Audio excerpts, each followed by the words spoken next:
momento inevitable ha llegado. Qué miedo. No. Bueno, agradecer a María esa paciencia que tuvo. No vamos a mezclar de leer el trabajo que tuvo en llenar una libreta y pues, muchas gracias, me siento halagado. Y muchas gracias a Isabel, mi compañera de viaje desde hace 20 años, asesora literaria acérrima, severa, que sé que porque tú me lo pides. no me puedo descuidar porque si no me da un coscorrón, pero tengo que reconocer que sin su ayuda pues no podría hacer nada. Bueno,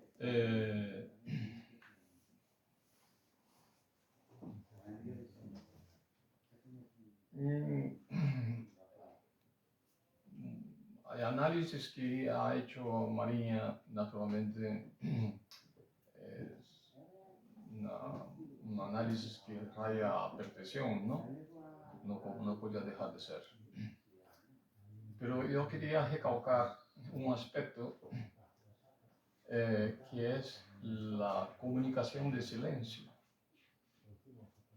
Que sé que, digamos, que pongo, yo lo que escribo es que anuncia al verse todo contra sí, todo, amistad, familia, y todo que al verse incriminada de una forma, al verse en una situación de total indefensión, por mucho que gritara, que chillara, que era inocente, que no tuvo intención, pues se le condena. Entonces ella decide recluirse en un silencio, porque llega a la conclusión de que se sigue intentando decir que es inocente, pues se va a volver loca. Entonces prefiere que se escuda, se refugia en un silencio total. Que el silencio para ella es una manera de no volverse totalmente loca. Bueno, ese es el punto que yo quería recalcar, ¿no? Bueno, a partir de ahí, yo lo que quiero decir es lo siguiente. Cuando se escribe, se intenta, digamos, observar, describir, narrar cosas que normalmente se pasan desapercibidas, ¿no? Entonces, es sumamente difícil contar, narrar, aquí expresar, ¿no? Todo lo que he querido transmitir en esa novela, que es una novela corta. Entonces, claro, muchos mensajes van a través de simbolismos, es decir, que va por vía subliminar. Entonces, si no se lee de una forma un poco bien recalcó María, si no se lee con atención, todos esos mensajes se pierden. Vamos a ver. No sé si conocéis un alimento que se llama miso. El miso es una pasta fermentada que se elabora en Japón. Y sobre todo se hace con el miso sopas, o más bien un tipo de consomé. Muy bien. ¿Por qué yo hablo de miso? Porque miso se tarda un año en elaborar. Un miso en condiciones tarda un año en elaborarse. Mi madre, cuando hacía el miso, se hacía de un año para otro. Se consumía el miso que ya llevaba un año hecho y se consumía a lo largo de un año. Y cuando se terminaba, estaba otra barrica, ¿no? Otra barrica llena, ya fermentada, lista para consumo, que es que tardaba un año. Entonces, naturalmente, el miso que hacía ella no tenía nada que ver en sabor, en calidad, con el miso comercial. ¿Por qué? Porque sufría un lento proceso de fermentación. Entonces, yo creo que cuando se escribe, el autor tiene que hacer un poco el papel de fermento, porque la sociedad tiene que ir fermentando. Vamos hacia un miso bien hecho, que es que la humanidad en sí está en fermentación, está en proceso de formación. Y ese proceso de formación, no sé si culminará algún día, pero llegará un momento en que estará en condiciones aceptables para que podamos vivir todos mejor de lo que vivimos. Entonces, yo creo que es papel de quien escribe, que es normalmente los que escribimos somos un poco más observadores del ser humano, del alma humana. De ahí porque dijo Isabel, mi compañera, que yo soy mudo. Entonces, que sé que es verdad, que hablo poco, pero el hablar poco hace con que yo sea quizás más observador. Que eso no es algo que yo pretenda hacerlo propositadamente, sino que es algo que es inherente en mí. Que cuando estoy en un grupo de personas, pues yo prefiero escuchar que hablar. Entonces ella siempre me recrimina y me hace así con la pierna por debajo de la mesa para recordarme que tengo que abrir la boca, ¿no? Yo voy a votar y donde estamos, ¿no? Que se queda a ver. Entonces también tenemos aquí unos amigos aquí, Julia y Lilia, que muchas veces nos invitan a cenar en su casa, pues también pueden decir que yo poco hablo, es verdad. Un poco el convidado de piedra. Pero escucho mucho, eso sí. Que nada me pasa desapercibido, pues a lo mejor la persona que está hablando dice, bueno, ese está en la barria, pero no. Yo estoy muy atento y tomo nota de todo lo que se está hablando y recuerdo perfectamente lo que se habló. Entonces, ¿por qué? Porque entonces esa mi forma de ser lleva a que yo sea capaz de observar las variaciones, ¿no? Discretas del comportamiento humano, y eso puedo entonces, de una forma, contando historia, puedo transmitir. Y los lectores, tengo pocos lectores, pero de calidad, los lectores, al leerlos, pueden beneficiarse, ¿no? De alguna forma de ese trabajo de fermento que yo llevo a cabo. Eso es lo que yo quería explicar. También hay que decir que en un libro breve, una novela corta, quedan muchísimas cosas subentendidas, muchas cosas. No sería capaz de enumerar así rápidamente, no sería capaz. Con respecto al tema de animales que mencionó María, sí es verdad que los animales nosotros de alguna forma, como ellos no hablan, ¿no? Los perros, por ejemplo, no hablan, los gatos no hablan. Entonces, claro, ¿qué pasa? Que sé que nosotros podemos hablar con ellos sin que nos repliquen, ¿no? Entonces, y también nos sirve un poco como un espejo, que es que nosotros que sé que se usa en la psicología muchas veces espejo para hacer terapia. Los animales pueden servirnos como espejos, pero espejos del alma. Muchas veces los animales reflejan nuestra alma, ¿no? Por eso es que, por ejemplo, hay los perros que tienen dueños agresivos, a lo mejor son más agresivos. ¿No? ¿Por qué? Porque reflejan el alma del dueño. O perros que viven en una familia conflictiva, a lo mejor son perros más inquietos, son perros más nerviosos. Los perros que viven en un ambiente de paz, de armonía, son más también dóciles. Pero también hay otra parte, ¿no? Aquí un fallo tuyo, María, no lo siento decirte, pero no mencionó a la serpiente. Sí, debería, ¿verdad? El canario. No, las serpientes. Sí. Que sé que anuncia, ella se imagina a sí misma como una serpiente,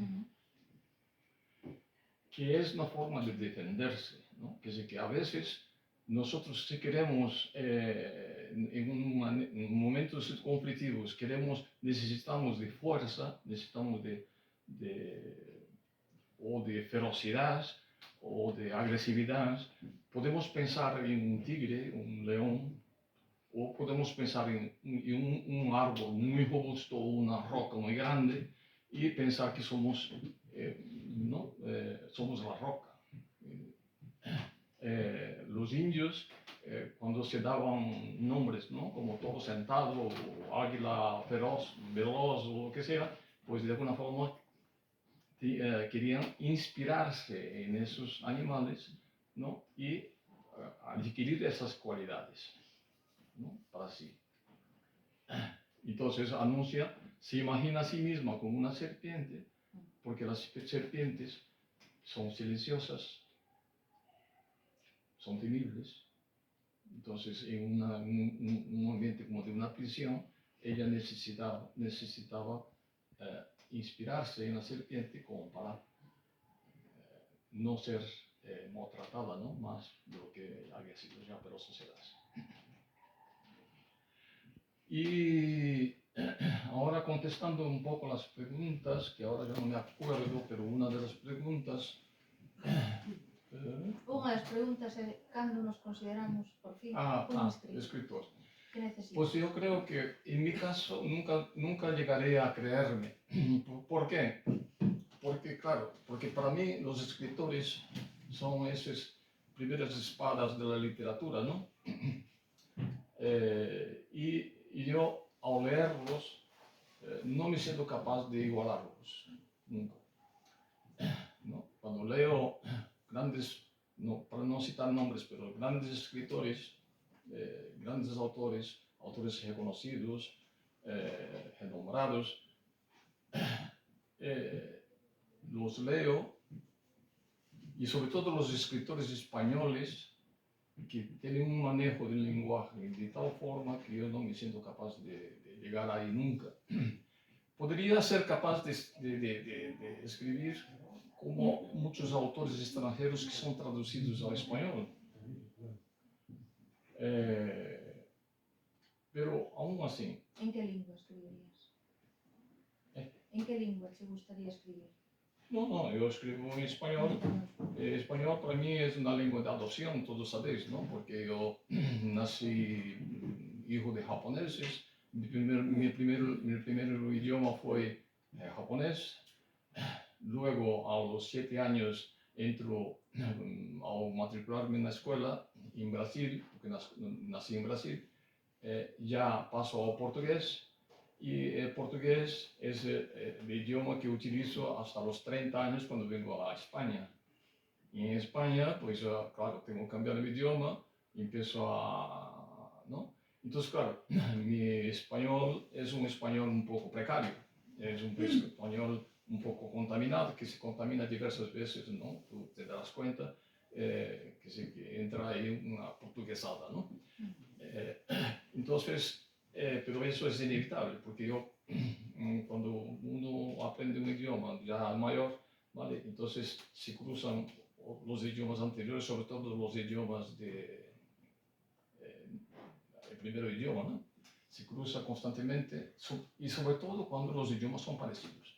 Es decir, me parece más difícil separar español de portugués que separar español de inglés, por ejemplo. ¿No? Cuando estaba aquí recién llegado e intentaba transmitir, ¿no? Comunicarme en español con los demás, pues yo me veía desesperado. Yo decía así, pues si fuera inglés sería más fácil, ¿no? Porque claro, muchas veces no sabía si la palabra era la misma que en portugués o era diferente en español. Entonces me había perdido. Sin embargo, en inglés ya se sabe que es diferente, ¿no? Entonces me veía en ese dilema. Entonces, claro, me resulta difícil, no por falsa modestia como algunos pueden pensar, no. Yo creo que es un sentimiento que tengo muy real, muy realista, de que yo jamás seré capaz de escribir como Ballester o como, ¿no? Sela. Pero non tens por que escribir como Ballester. No, yo por eso escribo como escribo. Que loifi cada escritor fará o que crea conveniente escribirlo. No, yo lo que he tratado de hacer es adaptarme a mis carencias, ¿no? Que sé que utilizo un estilo, adopto un estilo más, digamos, de una manera más fácil de manejar para mí y me voy defendiendo. Claro. Sí. Ti crees que hai evolución desde a túa primeira novela agora? Yo creo que sí, yo quiero decir que yo creo que Sala de Espera más o menos escribí en mi adolescencia, ¿no? 60 años tenía en mi adolescencia. Y cuando sentí que podía ser ya un adulto joven, ¿no? Claro, pues escribí Vuelo de Estornino. Y ahora yo creo que estoy empezando a entrar en la madurez, tengo 79 años, pero bueno, estoy todavía empezando en la madurez, un poco tardío, ¿no? Y entonces es cuando sale ese último libro que soy bastante autocrítico normalmente con lo que escribo. Todavía no he vuelto a leer después de publicado. Entonces no puedo decir si he hecho algo bueno o no, porque eso sabré dentro de meses, cuando decida, tenga ánimo de volver a leer. A mí tampouco me gustou. Outra pregunta que che facía era se ti consideras que esta mala consciencia que tiñan algúns personaxes e que intentan curar, non? De alguma maneira, reparar o dano que fixeron, fano porque eles se queren curar ou porque realmente comprenden a dor que causaron na outra persona, por No, empatía. ahí es lo siguiente, ¿no? Que si una persona que causa daño a otra persona, pues son conscientes del daño que causan y sufren por el daño que han causado, ¿no? Que sé que eso es así. Pueden no confesar, pueden querer decir que ha hecho lo correcto, pero vamos a ver, es que el peor juez que podemos encontrar es nosotros mismos. Nosotros mismos somos los peores jueces. Entonces, yo creo que en la vida real una persona puede hacer un daño y luego puede reafirmarse en eso que ha hecho, diciendo, he hecho lo que debía. Pero yo creo que eso es una manera de justificarse, de sobrevivir, no es lo que realmente, si vamos a ver con lupa sus sentimientos, su alma, vamos a encontrar ahí un sufrimiento, ¿no? Tamén che quería comentar se ti crees que estamos en tempos onde a honestidade sexa un valor a alza ou que vai en detrimento, que vai desaparecer. Yo creo que la humanidad pasa por va de una forma ondulante, ¿no? Que hay veces que vamos mal y pensamos que de una forma muy pesimista, dices, bueno, ese mundo se acaba, pero luego reacciona y toma otros aires, ¿no? En momentos actuales, yo creo que la honestidad está un poco olvidada. No es que no esté, yo creo que, vamos a ver, es que hay otro valor que al estar muy exacerbado acaba siendo sombra a la honestidad, ¿no?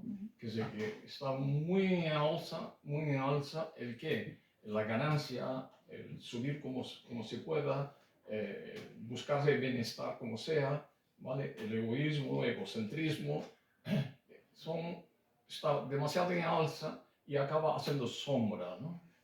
Que es que el deseo de honestidad yo creo que tenemos como un digamos, que venimos con eso incorporado, ¿no? De serie. Cuando nacemos, traemos ciertos valores incorporados, por ejemplo, el aprecio a la honestidad, por ejemplo, ¿no?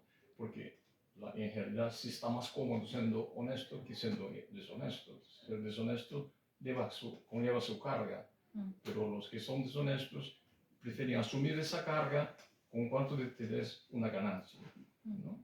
Entonces, claro, por eso digo que ese deseo, ¿no? Esa ambición, ¿no? Por el material, es lo que acaba haciendo sombra, pero no que la honestidad esté olvidada, ¿no? E ti crees que se pode reparar o dano que se lle fixo a unha persoa injustamente, como anuncio, por exemplo? Hombre, depende de lo que se entienda por reparación, ¿no? Porque daño hecho, daño está, bueno, eso va a depender de muchas cosas, depende del tipo de daño, depende, y también, bueno, una cosa que antes de llegar ahí, también es importante ver que ahí en el libro yo pongo el daño que hizo el abogado, el daño que hizo el forense, el daño que hizo su amiga de infancia. Son esos tres puntos, ¿no? Tres tipos de daño, ¿no? Pero ¿cuál daño le hace más daño a anuncia? ¿Cuál le hace sufrir más a anuncia? Naturalmente el daño que ha hecho forense, porque al forense es por quien ella se siente atraída.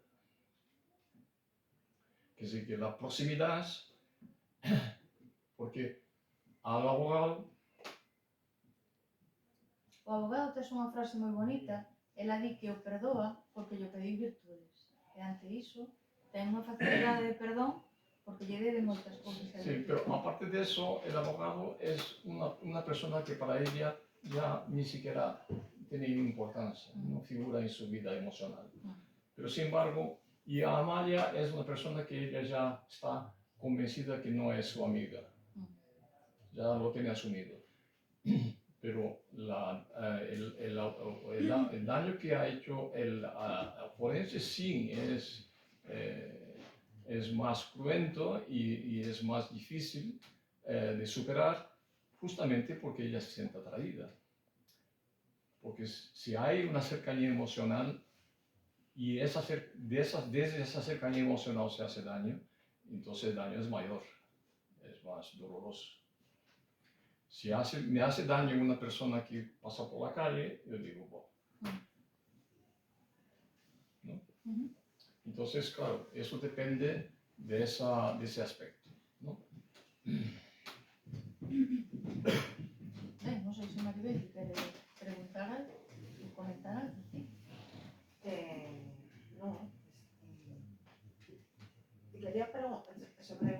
comentario que has hecho antes cuando dices, claro, un escritor, cualquier escritor, hay una expresión emocional, quiere contar una historia y hay una expresión emocional que es captada. Pero el lector siempre tiene un filtro, ¿no? Ah, sí, Es claro. el filtro de sus propias vivencias. Seguramente cada uno de los que estamos aquí hemos leído el libro, se ha visto representado de alguna manera en un personaje o en una emoción o en un proceso y no todos vamos a entender el libro de la misma manera, aunque hay una historia evidente, ¿no? Pero cuando has hablado de esas cuestiones subentendidas, porque claro, el escritor es todo un mundo, entonces esas cosas subentendidas que en realidad tiene intención de que se entiendan porque quiere causar algún beneficio. Pero si son tan subentendidas como es... Muy escondidas. Claro, como si tú quieres trasladar un determinado idea o concepto, pero son tan subentendidas como es posible transmitirlas. Hombre, yo creo que,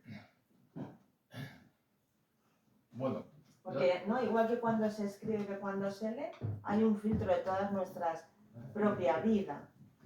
Igual cuando se escribe que cuando se lee. ¿No? Entonces, sí, lo que pasa es que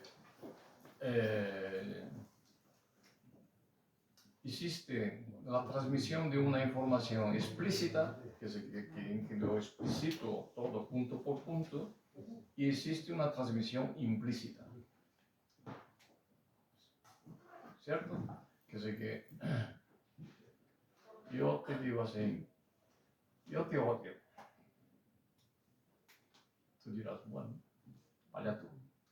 Pero si yo te digo, te odio, ya es otra cosa, ¿no? Aparte tienes ahí un impacto, ¿no?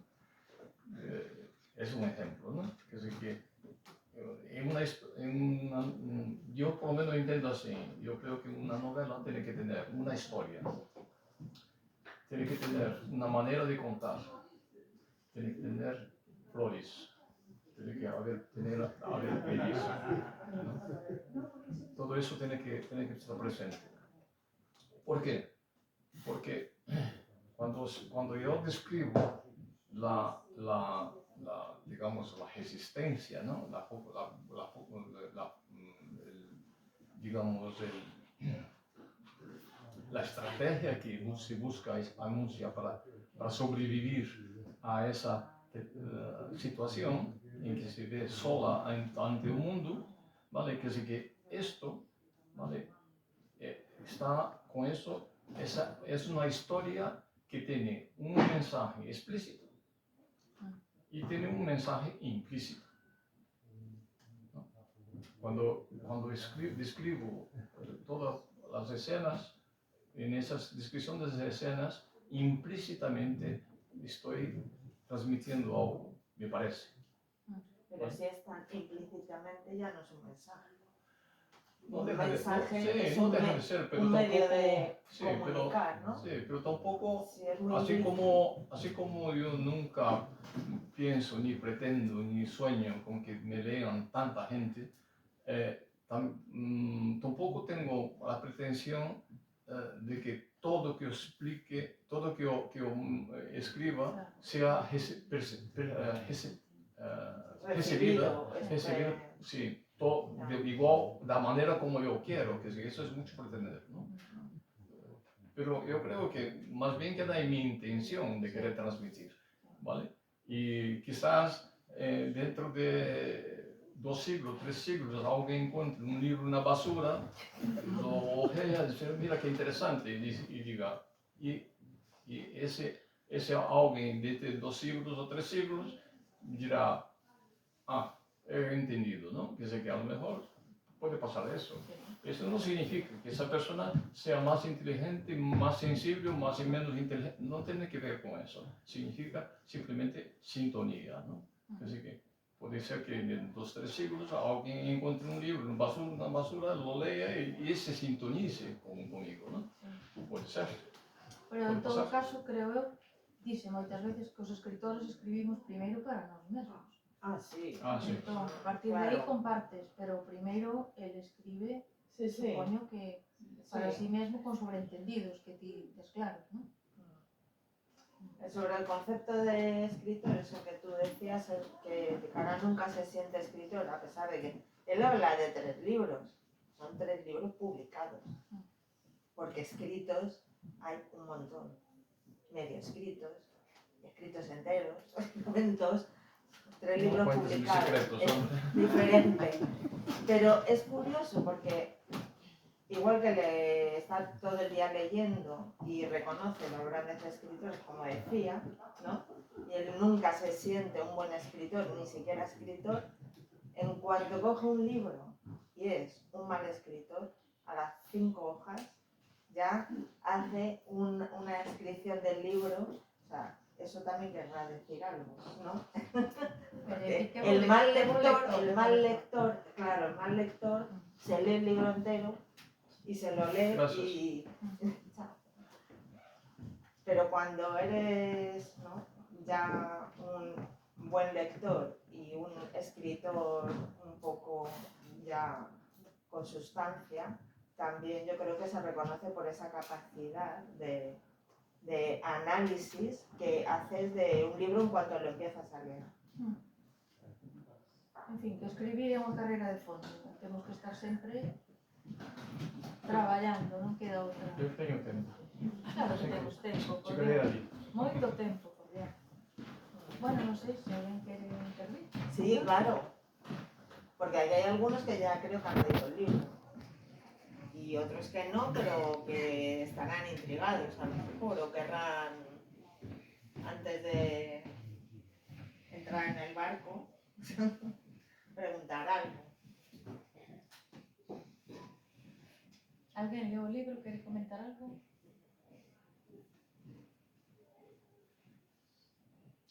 ¿Ves como todo el mundo entendió perfectamente? Lo han captado perfectamente. Yo siempre me entero de algo nuevo, cada vez que hablamos del libro.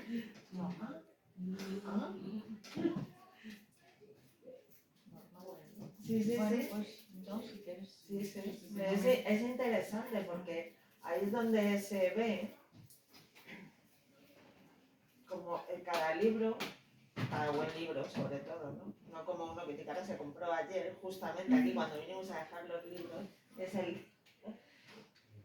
Lo empecé a leer por la noche con muchísima ilusión porque era una escritora japonesa y nos gusta mucho la literatura japonesa y tal, y esta mañana el desayuno, con el desayuno en la comida, ha crucificado el libro, la escritora y sí, sí, sí. Bueno, hay que seguir. Hay que seguir comprando. Sí, es el momento para comprar y leer. Sí.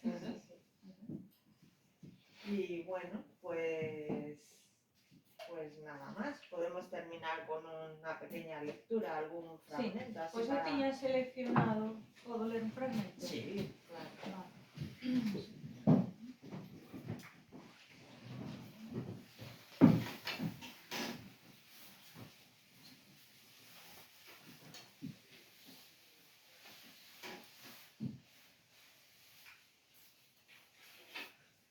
Vale, pois vou a ler un fragmento da primeira parte do libro para resartirme. A ver, fala dese contacto que ten cos animais e da repercusión emocional que xente, non? Entón di así: las horas pasan aunque no lo parezca. La escena más bien parece un cuadro pintado por un artista para congelar el momento, en un intento de inmortalizarla para que no todo termine por difuminarse transformándose en nada. Mientras transcurren las horas de la tarde, la mujer sentada en el banco, casi frente a una puerta que permanece cerrada, recuerda sin querer aquel día que traspasó aquella misma puerta, pero en el sentido contrario. Entonces llevaba el alma compungida por el miedo, con la sensación de que se le escapaba del cuerpo, sintiendo como si la enterraran viva metida en un féretro. Lo curioso, recuerda, es que nada más traspasar aquella puerta que permanece ahora cerrada, de eso ya hace 10 años, sintió algo inaudito. En su momento no se había percatado, de súbito sintió que se transformaba ella entera. Si esa transformación no hubiese sucedido, era bien posible que hubiese terminado en un psiquiátrico. El pájaro asustado, que había sido ella, se transformó en una serpiente silenciosa. Y entonces el miedo desapareció. Al sumergirse profundamente en el silencio, todo su ser se aquietó. La primera ocasión que una reclusa quiso divertirse a su costa, se quedó congelada al ver su mirada. Fue como ver la fría mirada de una serpiente lista para dar el bote. El ser humano, con el silencio, a veces impone mucho más que con el ruido. Muy bien. Pues muchas gracias a todos por venir y por estar aquí todo este tiempo. Gracias por arrojarnos. Gracias por el esfuerzo. Un día así